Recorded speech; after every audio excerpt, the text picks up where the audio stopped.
This is Arionna Beninato with The Awkward Phase. I'm a whole damn package, would you look at that? Caterpillar to a butterfly style. My future's so bright, never looking back. Listens back, pyromaniac.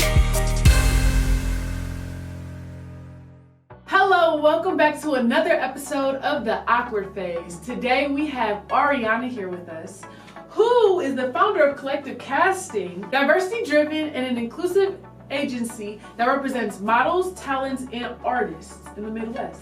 So tell me about that. How is that working with all three? Not only models, but models, talents, and artists. I make sure that on my team I only have the strongest people that I believe in. It's only the strongest models, it's only the strongest actors, and the strongest artists. Because this is really like a one-woman army for the most part, besides my amazing team of interns. So anyone on our team can't be weak. They all have to be extremely strong, especially the girls in Cleveland. Because I think being in Cleveland, the market always gets overlooked for models. No one ever first thinks it's Cleveland that has models, you know? Right. And I've been able to prove myself and everybody else wrong with that statement, because I have booked so many models and talent of color, and not even just the Midwest, but in New York City and Los Angeles, Beverly Hills, just all over the country. Was there a point before your first yes that you felt like giving up? For sure. Oh my gosh, for sure. So when I was like 19 years old, I packed up my bags, I moved to New York City by myself. And I literally had no idea what I was doing. I was just like, I'm gonna go be a model and I'm gonna go to school in New York City, like whatever, let's go. And it's gonna be great. It's gonna be great. I'm gonna be this super model. It's gonna be awesome. I got a huge wake-up call. And every single agency I had applied to, I was rejected from. Every single casting I went on, I was rejected from for the first 6 months of me living in New York City.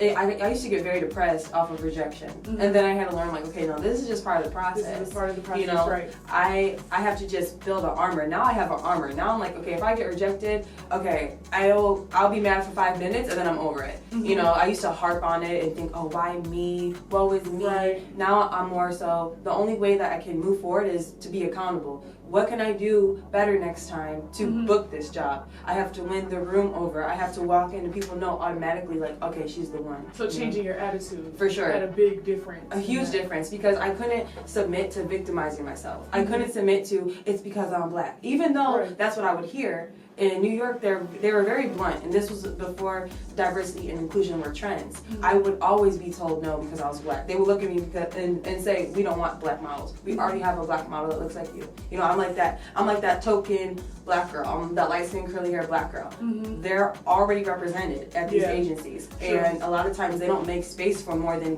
1 or 2 black models. So coming back and bringing Collective Casting to Cleveland, how long was it before you actually placed somebody or got your first person to represent?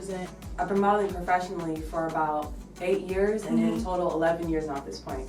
Throughout that whole journey, I have met so many models, and I was just naturally connecting people. I'd be like, just email this person, just contact this person, and then like it hit me like, you need to make a business out of this. So I already had people that I had in mind to represent.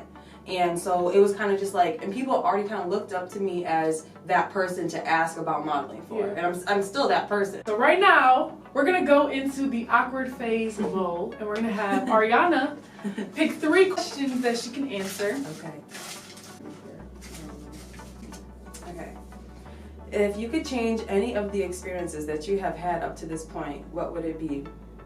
The only experience that I would change is that I wouldn't wallow in my pain too much. If I knew what I know now, I would never just sit around and just be like, oh, well, didn't get that job. Oh, the agency didn't like me. Oh, they told me I was too fat. Oh, they told me I was too black. They told me my hair was too big.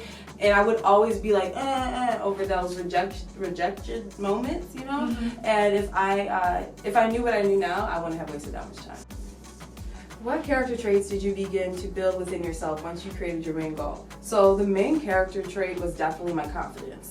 I started the journey through like I had zero confidence. I was so depressed and like upset with myself. I had to practice confidence. I had to get in the habit of being positive and being confident.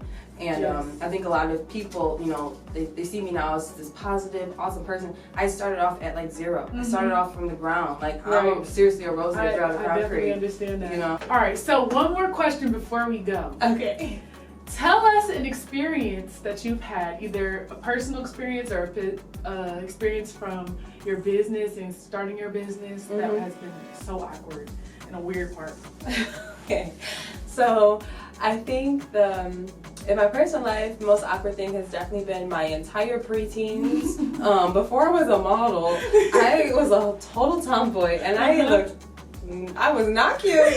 I definitely had a unibrow, had some super hairy legs, and super dirty tennis shoes. Like, you know, like in Princess Diaries before she transformed. Yes. That was me. So when I watched that movie, I was like, oh my god, I can transform too. So yeah, that's probably been the most awkward in my personal life. Yeah, I can definitely relate to that because, listen, anything before 11th grade, let's not speak about it. Let's talk about it. This has been a great talk with Arionna today. Thank you for tuning in to the Awkward Phase. You can catch us on ZIGTV or zhiphopcleveland.com. See you again soon. Bye.